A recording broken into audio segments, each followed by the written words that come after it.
Nosotros hasta ahora, tanto en R2 como en R3, lo que hemos estudiado han sido curvas. Hemos estudiado o bien curvas planas o curvas en el espacio. Así simplemente, dentro de R2 o dentro de R3, estudiar aquellos subconjuntos que se parametrizaban mediante un único parámetro. Y a esos conjuntos que se parametrizan mediante un único parámetro lo llamamos curvas, porque los identificamos con cosas que tienen dimensión 1. Genial.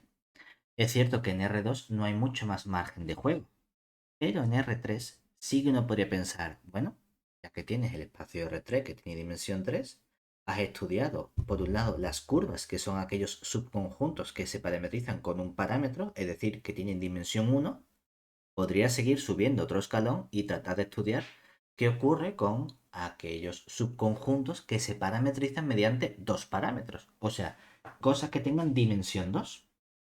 Yo puedo decir, ¿vale?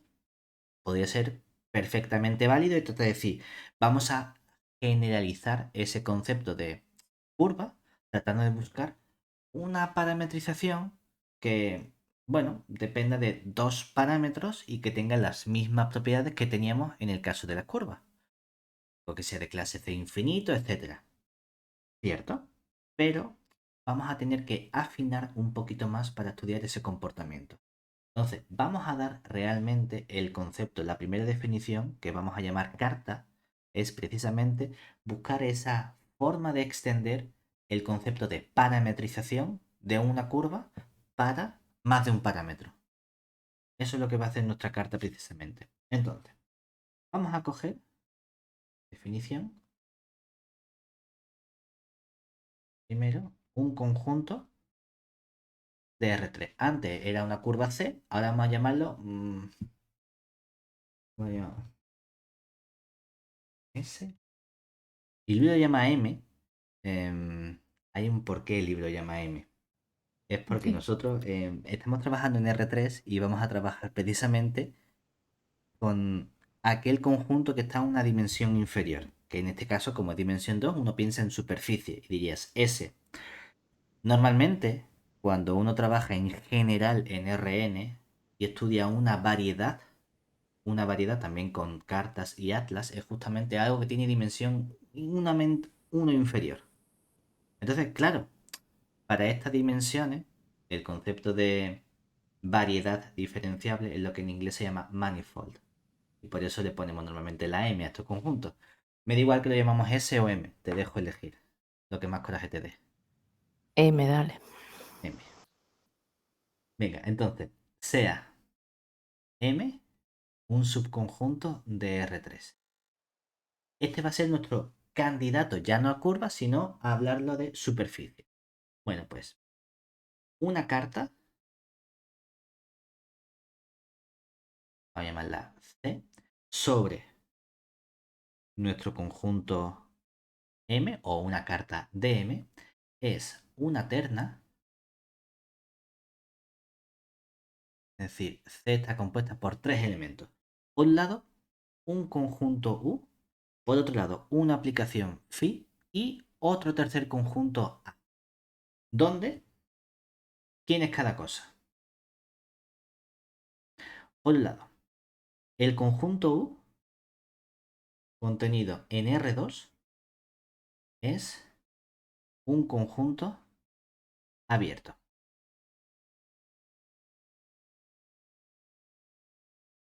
Uno podría pensar, bueno, claro, igual que en las curvas, pedía que la parametrización alfa partiese de un i que era un intervalo abierto.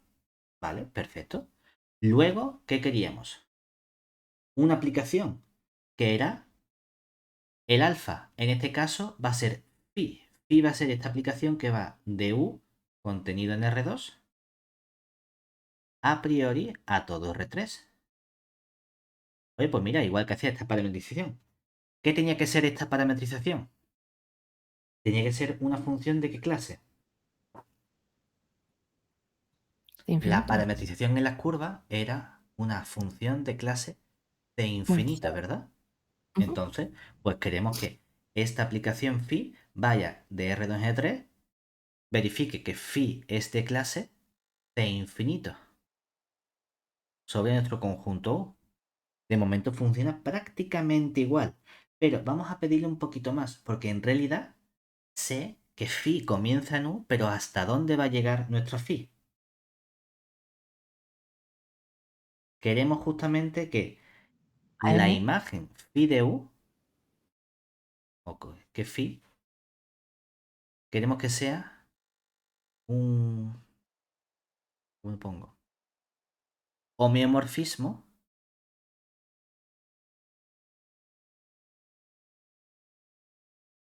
entre el conjunto donde parte, que sería u, y el conjunto imagen phi de u, que vamos a poder expresar precisamente como M, que es nuestro conjunto, intersección ese conjunto A. ¿Y quién es este conjunto A? Podemos poner conjunto A más para abajo. Sí, todo esto. Igual que hemos dicho que U sea un abierto de R2, vamos a coger que A, contenido en R3, es un conjunto abierto, pero de R3, donde pedimos que la relación es que no solo phi vaya de U en R3 y que phi sea de clase de infinito, que sería como el análogo de la parametrización de la curva. Queremos que phi sea un homorfismo entre el conjunto y su imagen. Y luego hay que podemos expresar su imagen como nuestro conjunto M intersección S abierto A. ¿Vale? Pero hay una tercera propiedad que le vamos a pedir. Esa tercera propiedad tiene que ver con el comportamiento de la diferenciabilidad de nuestra A. Un poco como lo que pedíamos. Claro, es que antes en el caso de una curva no tenía sentido tener que pedir eso, porque lo que pedíamos era, en cierto modo, hablar de una parametrización regular, ¿verdad? Y la parametrización regular implicaba que el alfa prima no fuese cero nunca, que no fuese el vector nulo. Claro, aquí nuestra diferencial ya no es un vector, porque tenemos dos parámetros, porque el U es un conjunto de R2. Entonces, el fallo puede estar no en que la matriz sea nula, sino en que la matriz esté formada por vectores linealmente dependientes. No queremos eso. Entonces, queremos justamente que nuestra matriz de derivada tenga rango máximo. Es decir, que si nosotros cogemos aquí el rango de la matriz jacobiana de phi, que pongo en un cierto u minúscula, voy a poner, venga, un u minúscula, que esto tenga rango 2, sea cual sea el u minúscula que cojamos de el u mayúscula, ¿vale? Queremos que haya independencia lineal de las distintas derivadas parciales de nuestra aplicación phi.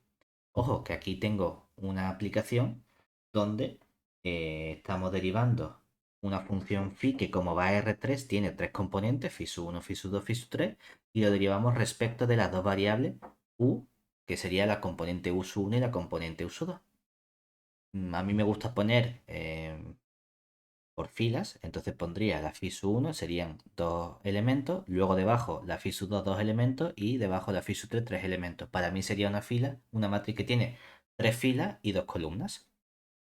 Tantas filas como aplicaciones tiene la phi, tantas columnas como variables tiene la u.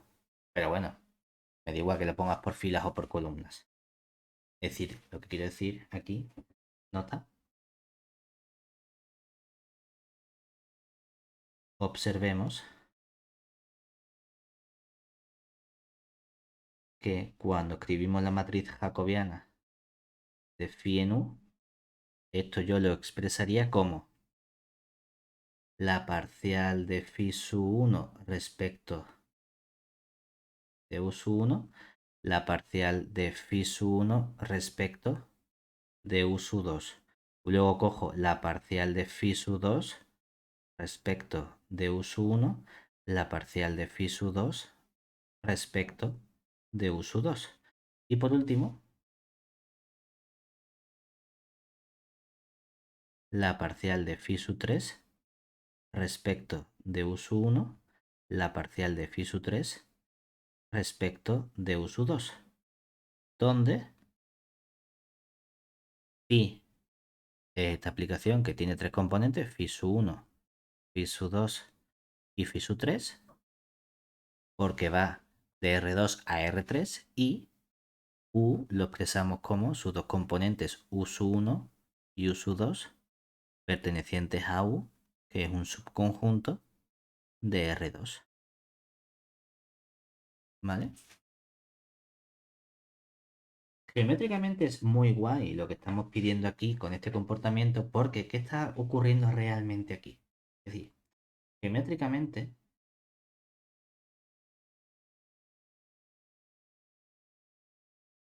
estamos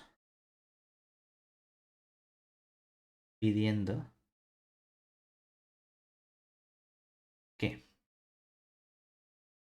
tú tienes tu conjunto M contenido en R3, que sería, pues, yo que sé, como un conjunto.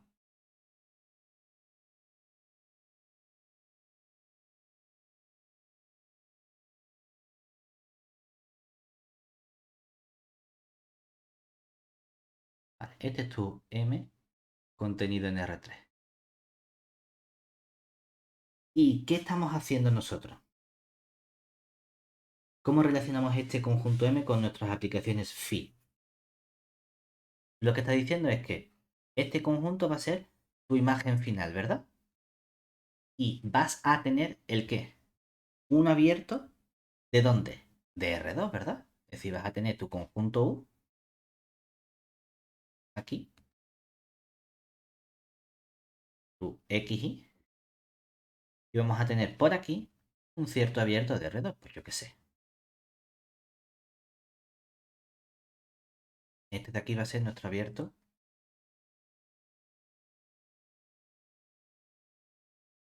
U contenido en R2.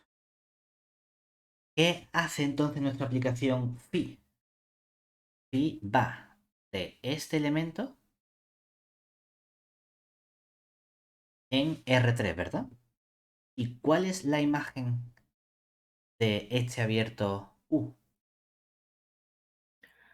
La intersección de M con A. Con otro abierto, ¿verdad? Es decir, que resulta que aquí en R3 vas a tener también un cierto.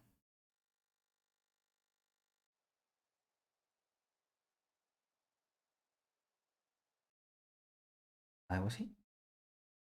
¿Vale? Vamos a tener aquí nuestro Z, nuestro X, nuestro Y. Y vamos a tener un cierto abierto, pues no lo sé, pues aquí el que sea. A, donde lo que estamos haciendo es estudiar la intersección de este conjunto A con este conjunto M. Eso es lo que nosotros queremos hacer aquí. Que podamos mandar este conjunto U en todo ese trocito. Lo que nos está diciendo además es que podemos identificar cada trocito de forma adecuada. Lo guay que hay realmente, esto es una definición que tenemos aquí con este homeomorfismo entre esto y esto, no es la única definición que solemos tener, sino que solemos tener también definiciones alternativas y que nos dicen lo siguiente. La definición alternativa lo que nos está diciendo es que si tú coges localmente un trocito de aquí, un trocito, vamos a poner aquí, ¿vale? Un subconjunto abierto, lo que nos está diciendo es que este subconjunto abierto se comporta localmente como este conjunto U de R2, como una especie de disco, por así decirlo. Entonces tienes una aplicación que localmente en cada punto es homeomorfa a subconjuntos de R2 abiertos. Ese es el comportamiento geométrico que estamos teniendo con estos nuevos conjuntos y con estas aplicaciones que vamos a llamar cartas. ¿Vale? Ahora, dentro de las cartas hay un caso sencillo, por así decirlo, que es cuando tenemos una aplicación que ocurre lo mismo que hacíamos con las curvas, que no tuviese autointersecciones, ¿verdad? Cuando la curva no tenía autointersecciones decíamos que la curva o que todos los puntos de la curva eran puntos simples, ¿cierto? Ese concepto de puntos simples lo podemos extender también ahora a nuestro caso de R3 con este subconjunto M. Cuando no tenemos puntos simples, lo que decimos es qué le ocurre a la aplicación phi que caracteriza nuestra carta. Y es un apellido que le ponemos que es el apellido de inmersión. Es cierto que ese apellido es un apellido un poco más general para cualquier tipo de aplicación, no tiene por qué ser la aplicación correspondiente a una carta, sino que en general, si cogemos una aplicación cualquiera entre estos espacios, es decir, dada una aplicación, bueno, dado U contenido R2 abierto y phi, una aplicación que vaya de este U contenido en R2, o bueno, realmente no tiene ni que ser R2, puede ser cualquier RN, y aquí RN, y tiene que ir, no tiene por qué ir a R3, puede ir a cualquier RM, que sea una aplicación de clase C infinito, es decir, con phi perteneciente a C infinito de U, diremos que phi es una inmersión si la aplicación derivada de sub phi es una aplicación inyectiva. Obviamente en el conjunto U que es donde está definida. ¿Vale? Claro, fíjate que en particular, ¿qué ocurre con las cartas? Las cartas tienen una aplicación asociada que es la phi. Y justamente el rango de esa derivada es máximo. Cuando el rango es máximo, tenemos justamente la inyectividad de nuestra aplicación.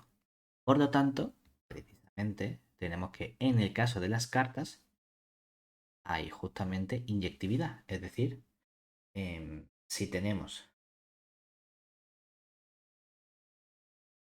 C igual a un cierto conjunto U, una aplicación phi y un conjunto A, que sea carta de M, entonces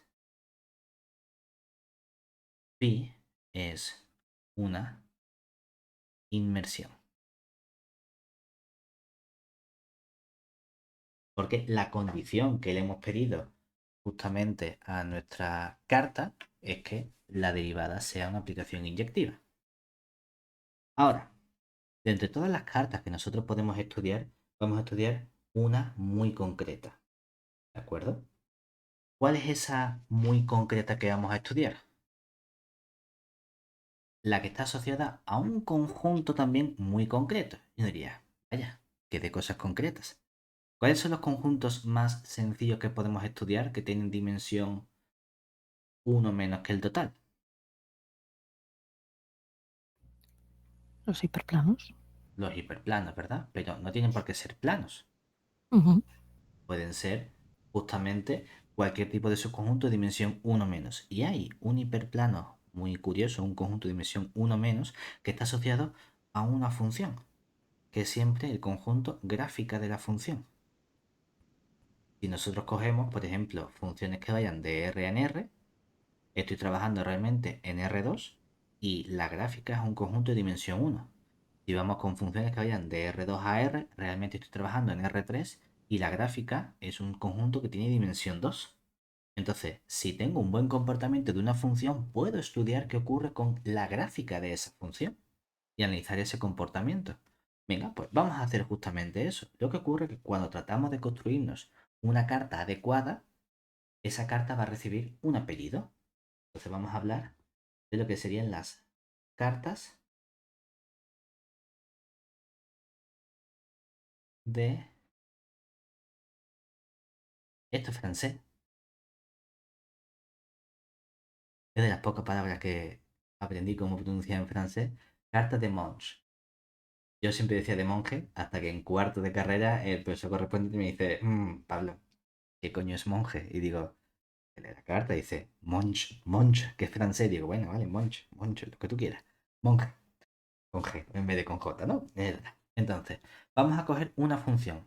Si nos fijamos, estas funciones que nosotros hemos estudiado para las cartas tienen que ser funciones de clase C infinito. Entonces, la función que yo coja para estudiar su gráfica necesita un buen comportamiento. Es decir, vamos a pedirle por lo menos que también sea de clase C infinito. Es decir, sean U contenido en R2, un abierto, y vamos a coger F, una aplicación que vaya a este conjunto U contenido en R2, en R, donde nuestra función es de clase C infinito sobre este conjunto U. Vale, entonces, la gráfica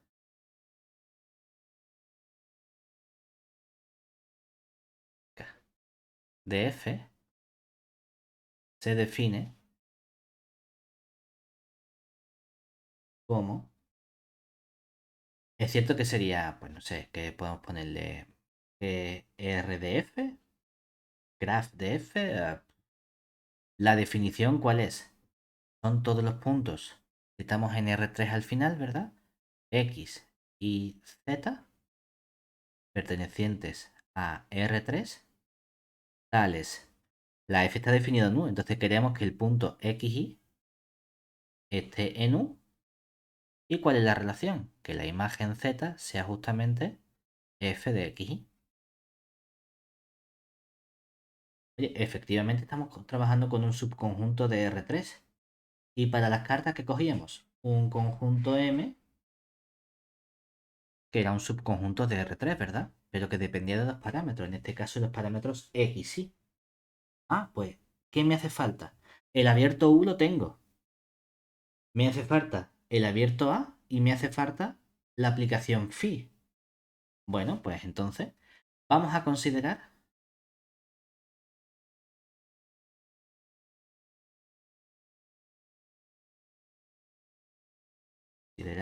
la aplicación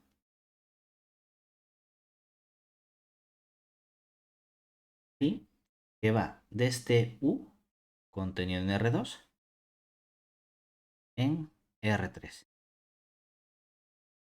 Va a estar dada por dos parámetros.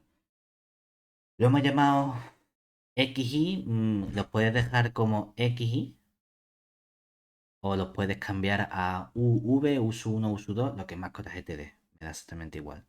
Ya que tenemos aquí, podemos dejar XY porque hemos puesto XY perteneciente a U, pero podemos cambiarlo sin problema. ¿Y quién va a ser la imagen phi de XY? Ojo, phi de XY tiene que darme un punto que tenga tres componentes, ¿verdad? ¿Cuál es el punto de tres componentes que tenemos de M? La coordenada X, la Y y la Z, ¿quién va a ser? F de XY. Esta es la aplicación que nosotros nos estamos inventando, ¿cierto? Entonces, fíjate, vamos a estudiar las propiedades que tiene que tener para ver si esto efectivamente es una carta. El conjunto U lo tengo. Que sea de clase de infinito. ¿Qué ocurre? Observemos entonces.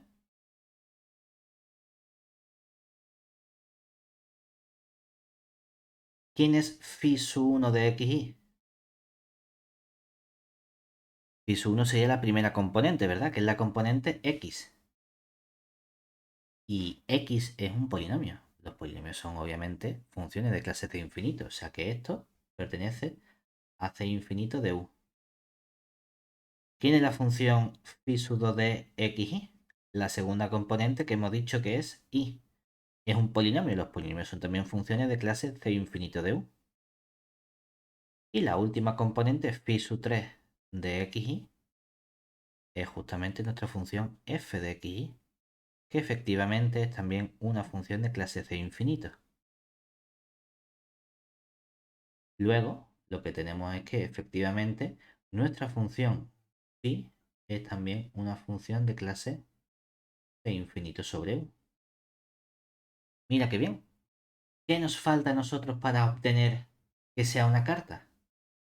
Ver si el rango es máximo y determinar ese conjunto abierto A, que es la imagen. Oye, basta tomar, basta considerar el abierto A dado por, si nos fijamos, los puntos X y Z son puntos X y que están en U, o sea que lo más sencillo sería coger el U, pero eso solo me da dos coordenadas, ¿verdad? Podemos coger el producto cartesiano, la función f va de R2 ¿a dónde? A R. Obviamente, como tanto U como R son conjuntos abiertos, el producto cartesiano de esos dos conjuntos es también un conjunto abierto, pero en este caso de R2 por R, que es una forma tonta de escribir R3, ¿verdad? O sea que efectivamente tenemos ahí nuestro abierto de R3, ¿vale? Por otro lado, tiene la matriz jacobiana. La matriz jacobiana de sub phi en un punto xy, tenemos que calcular las correspondientes derivadas. ¿Cuánto vale la derivada de x respecto de x? 1. ¿Y la derivada de x respecto de y? 0. La derivada de y respecto de x, 0. Y la derivada de y respecto de y, 1. Y ahora nos falta la tercera componente, que ¿quién sería? Pues la parcial de f respecto de x en el punto xy. Vamos para la derecha.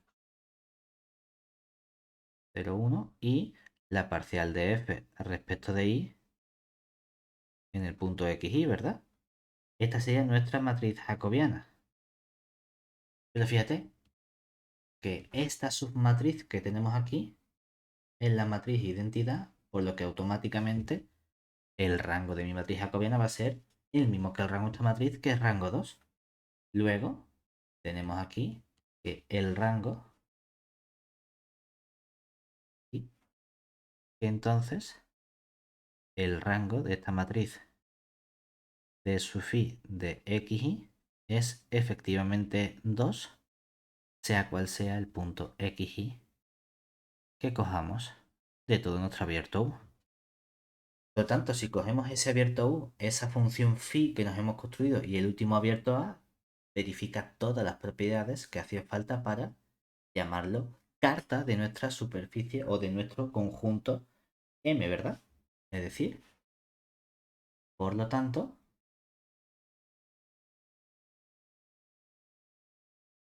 C definido como la terna U, phi y el abierto A, que sería el U por R, es una carta de M igual al conjunto gráfica de F contenido en R3, que llamamos entonces carta de Monge de nuestra aplicación F, ¿vale? O de el gráfico o la gráfica que sería del conjunto M, como queramos, porque realmente estamos construyendo el conjunto M a partir de la aplicación F. Claro, hasta ahora lo que hemos hecho es únicamente construir una terna que tiene estas propiedades. Pues no hay una única terna que verifique estas propiedades, a lo mejor hay más de una ternas. Entonces, en lugar de hablar de carta, podemos hablar de atlas, que sería cuando tenemos más de una carta sobre un mismo conjunto, pero vamos a pedirle alguna propiedad adicional. Es decir, definición,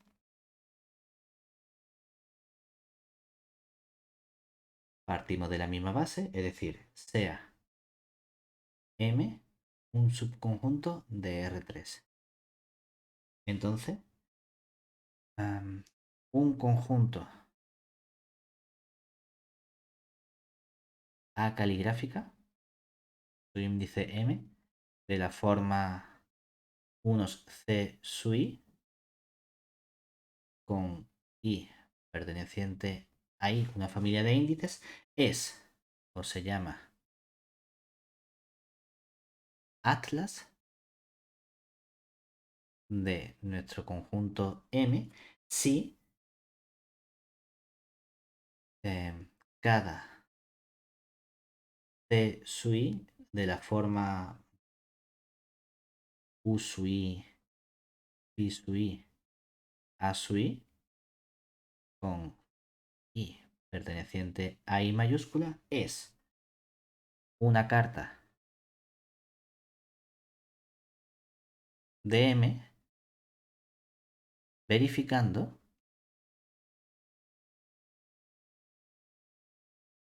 que el conjunto M se puede expresar como unión de las imágenes de todas estas cartas con i perteneciente a nuestro conjunto de índice i mayúscula. Entonces, el atlas lo único que me está diciendo es que tengo un conjunto compuesto por una familia de cartas. Y además podemos recuperar ese conjunto M como las imágenes phi sub i de cada uno de estos subconjuntos u sub i. Ojo, un atlas puede estar también formado por un único elemento. Es decir, nota,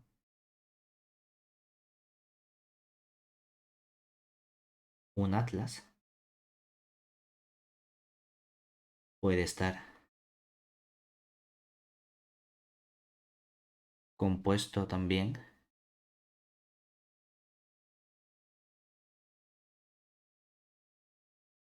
por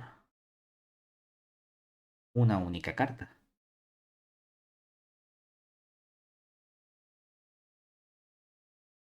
Como por ejemplo,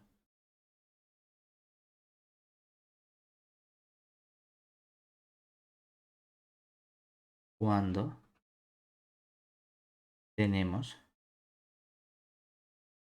una carta de Monge.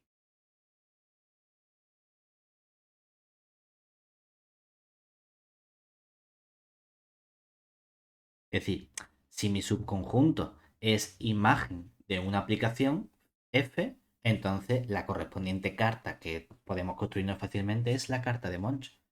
Entonces, en ese caso tenemos precisamente que nuestro atlas está formado únicamente por la carta de Monge que define la F. ¿Vale? Una pregunta, ¿esas imágenes por sí tienen que ser No tienen por qué disjuntas o ser pueden disjuntas. solaparse? No Pueden tienen por qué, ¿no? solaparse sin ningún problema. Por eso no lo hemos especificado. Es decir, que no me está pidiendo que sea una unión disjunta. De hecho, si uno lo piensa, el conjunto M puede ser el conjunto que te dé la gana, ¿verdad? No tiene por qué ser un conjunto abierto ni nada. Y está trabajando aquí con qué tipo de aplicaciones. Cada phi sub i es un homeomorfismo. El homeomorfismo en particular manda abiertos en abiertos, porque tanto él como su inverso son aplicaciones continuas. Entonces, no solo la antiimagen de un abierto es un abierto, sino que también, como la phi menos 1 es continua, eso significa que la antiimagen de la antiimagen, es decir, la phi, manda un abierto en un abierto. Si U sub i es un conjunto abierto, estaríamos diciendo que los phi sub i de U sub i son también siempre conjuntos abiertos. Entonces estaríamos diciendo que M tiene que ser forzosamente un conjunto abierto, porque la unión arbitraria de abierto es un abierto. Y sin embargo, no hemos dicho en ningún momento sea M un conjunto abierto. Precisamente porque esas uniones pueden solaparse sin ningún problema. ¿Vale? Bien. Ahora, justamente con este concepto de atlas es con el que vamos a trabajar o vamos a definir lo que nos interesa estudiar, que son justamente el nuevo conjunto que son las superficies en lugar de las curvas en el espacio. Es decir, definición.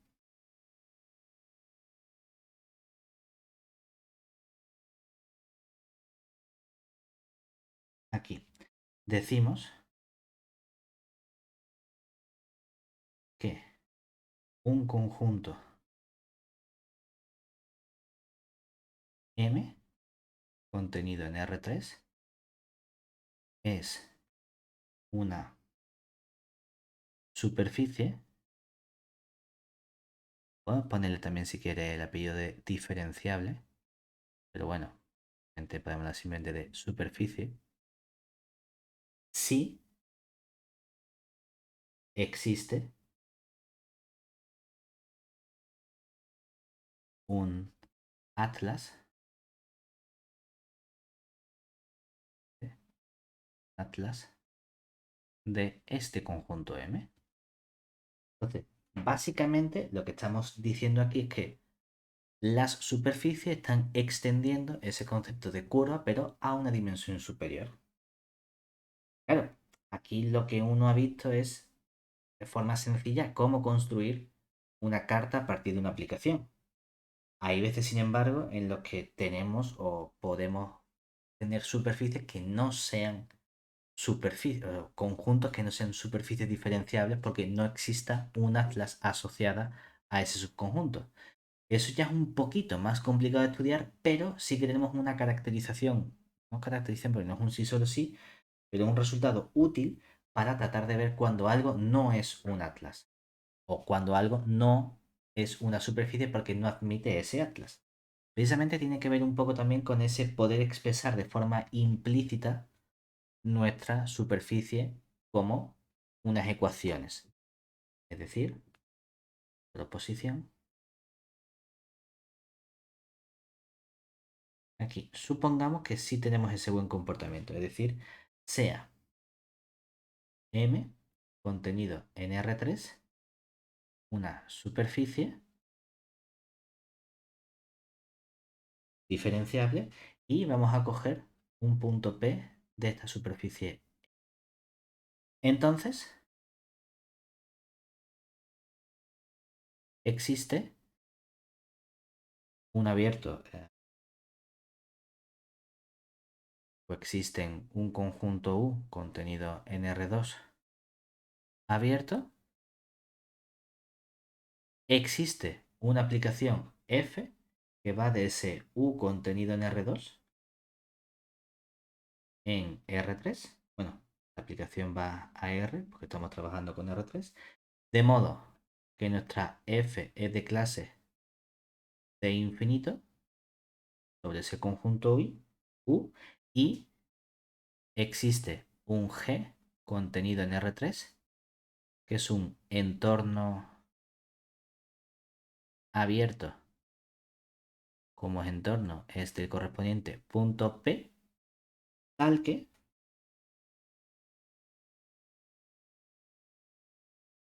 podemos expresar nuestro conjunto M intersección con ese abierto G de alguna de estas tres formas. O bien M intersección con G se expresa como aquellos puntos X y Z pertenecientes a R3, tales que el punto XY está en ese abierto U y la Z es F de XY. O podemos expresar esta intersección como puntos X y Z pertenecientes a R3, tales que el XZ es el punto que está en este abierto U y la Y es función pero que depende de la variable X y Z. O el punto X y Z está en R3 y lo que tenemos es que ¿cuál me falta? El IZ está en este U y podemos expresar X como función de Y y de Z. Es decir, está dando una especie de recíproco de lo que ocurre con las cartas de Monge. La carta de Monge te dice, si tienes una aplicación F, entonces la gráfica de esa aplicación me permite construir una carta de esa gráfica. Aquí es una especie de recíproco que me dice, si tienes una superficie en R2 es porque es prácticamente la gráfica de algún tipo de aplicación. A lo mejor tengo que cambiar el comportamiento de las variables y no decir, no, es la gráfica de X y no, a lo mejor no es la gráfica de X y a lo mejor tengo que cambiar la gráfica de YZ o de XZ, lo que sea. Pero es la gráfica de alguien, ¿vale? Claro, este resultado para lo que nos sirve es para ver cuando algo no es una superficie. Si yo tengo un candidato M donde no voy a ser capaz de expresar el candidato de alguna de estas tres formas, entonces esto me está diciendo que ese conjunto no es precisamente una superficie. el ejemplo clásico que se pone como subconjunto de R3 que no es una superficie es el cono doble. Es decir, por ejemplo,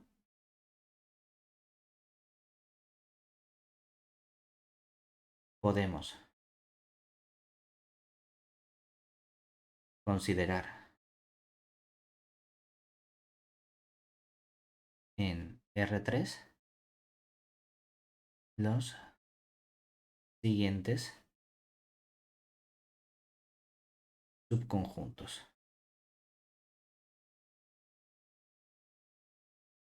Por un lado,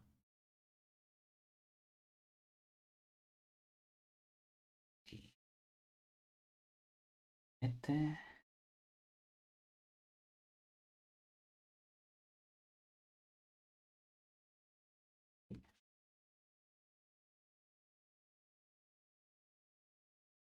y luego este mismo,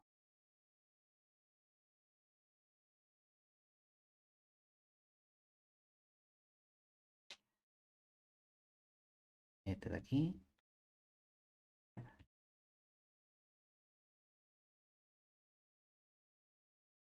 más o menos.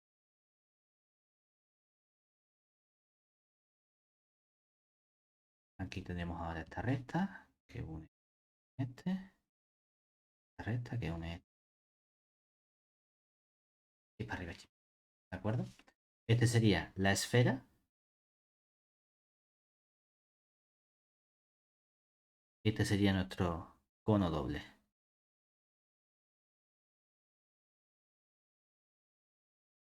Bueno, pues para la esfera sí es una superficie. Mientras que para el cono doble, debido a este punto que tenemos aquí puñetero, hace que esto no sea una superficie.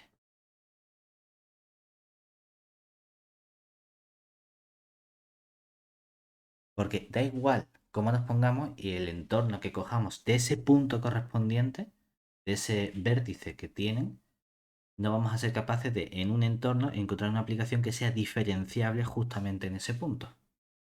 Ahí no está fallando, como si fuese una especie de valor absoluto. ¿Vale? Para la esfera es un ejemplo bastante guay de superficie porque nos permite además dar un atlas que está formado no por un único conjunto, sino por distintos conjuntos que están superpuestos. Entonces, para el caso de la esfera, caso de la esfera, es habitual considerar el siguiente atlas.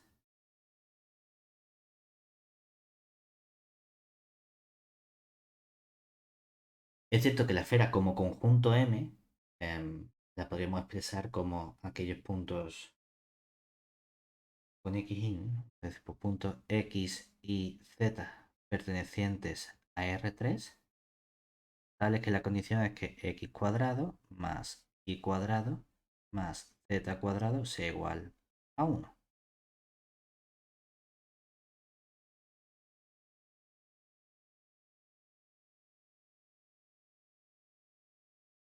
Entonces, vamos, aquí la estoy cogiendo por simplificar, centrada en el 0, 0, 0. La puedes centrar en cualquier punto del comportamiento prácticamente es el mismo. Lo único que para no tener las cuentas raras, la centro en el 0.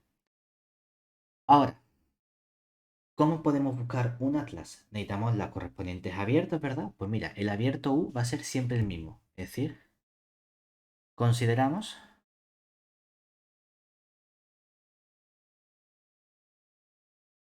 el abierto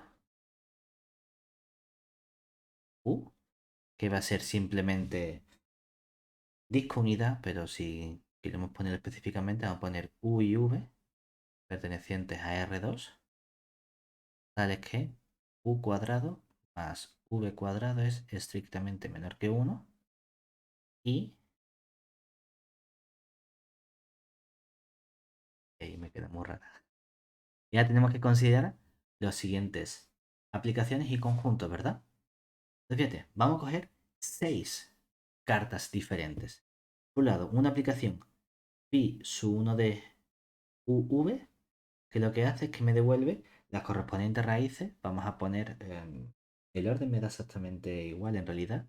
Podemos poner uv y ahora, si despejamos, ¿qué tiene que cumplir? Que sea la raíz de 1 menos u cuadrado menos v cuadrado, ¿verdad? Entonces, ¿cuál va a ser el correspondiente abierto a su 1?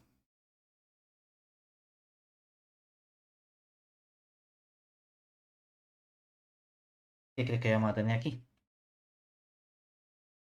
El conjunto que vamos a tener van a ser los puntos x y z,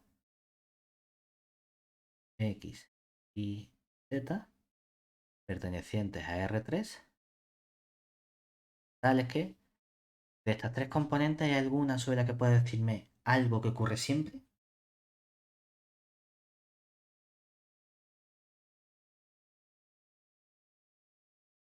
¿Qué le pasa siempre a la tercera componente? No, que es una función de las otras dos, pero U puede tomar valores positivos o negativos, ¿verdad? La v también, pero la raíz de 1 menos u cuadrado menos v cuadrado, ¿qué valores toma ah, siempre? vale, Siempre siempre positiva. positivo. O sea que aquí lo que estamos diciendo es que la tercera componente z es siempre estrictamente positiva, ¿verdad? Y vamos a repetir este proceso, pero intercambiando positivos y negativos e intercambiando las distintas componentes. Es decir, también puedo tener una función phi sub 2 de uv que sea... ¿Qué prefieres? ¿Cambiar primero los signos o cambiar primero la raíz de sitio? Cambiar la raíz de sitio. Vale, ¿dónde la quieres poner ahora? Pondría el Pues u, a la lo primera. mejor la raíz, Ok. 1 menos u cuadrado menos v cuadrado y luego el v. Y entonces aquí nuestro conjunto A sub 2, ¿quién sería? El x y z perteneciente a R3, tales que ahora la componente y es estrictamente mayor que 0, ¿verdad? Luego tendría un phi sub 3. Voy a haber seguido un orden, he indicado el subíndice como el sitio donde va la raíz, ¿no? Pero bueno, ya está. Nos quedaría ahora la raíz del 1 menos u cuadrado menos v cuadrado, uv, y nuestro conjunto A sub 3, que sean justamente los x y z pertenecientes a R3,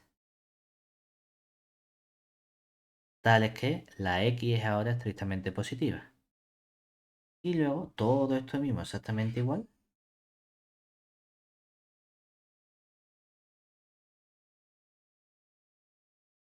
nos va a dar un phi sub 4, phi sub 5, phi sub 6, a sub 4, a sub 5, a sub 6, cambia, cambia, cambia. Donde le vamos a colocar que este sea menos, menos y menos. Este va a ser el phi sub 4, este va a ser el phi sub 5, este va a ser el phi sub 6. Y aquí sería menor que 0, menor que 0, menor que 0. ¿Vale? Claro, si uno lo piensa y trata de representar el comportamiento que tenemos aquí, podemos el dibujo. Sí.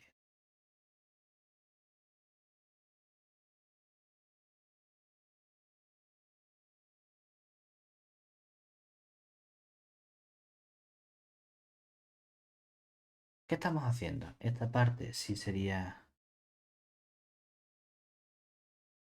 continua. Y esta parte de aquí adelante también, más o menos. ¿Vale? Aquí estaríamos diciendo que por un lado tendríamos por aquí nuestro eje X, por aquí tendríamos nuestro eje Y, y luego por aquí tendríamos nuestro eje Z, ¿verdad? Claro, entonces, ¿qué representan cada uno de esos conjuntos A su 1? Fíjate, en el conjunto A su 1, ¿qué estamos cogiendo? La parte donde Z es estrictamente positivo, todo ese semiplano, ¿verdad? Entonces Sí, estamos para arriba. dividiendo en dos semiplanos, o dos semi, no sé, un semiplano, semi hiperplano, semi... sé cómo llamarlo, ¿no? La mitad en cada uno de los ejes, ¿verdad? ¿Y quién es la imagen φ1 de UV? ¿Qué conjunto me daría φ1 de UV? Las dos primeras componentes, ¿dónde están? En ese abierto U, ¿verdad? Entonces, U y V lo cojo en el círculo unidad, ¿cierto? ¿Y qué hace la altura? La altura me da la raíz cuadrada. Entonces me está dando toda la parte de arriba positiva. Es decir, la imagen que tendríamos aquí de este φ1 de UV, ¿qué nos estaría dando? Todo este... ¿Cómo lo ponemos? A ver si lo puedo dibujar aquí. Sería esta semicircunferencia superior completa. ¿Vale? ¿Se ve eso así a lo mejor claro? Sí, Ahora, ¿quién sería entonces el FISU 2?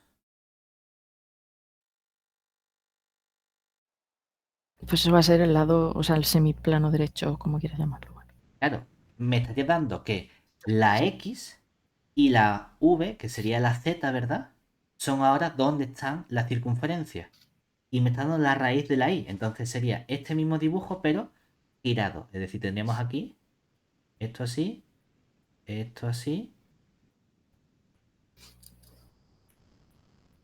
esta media pelota.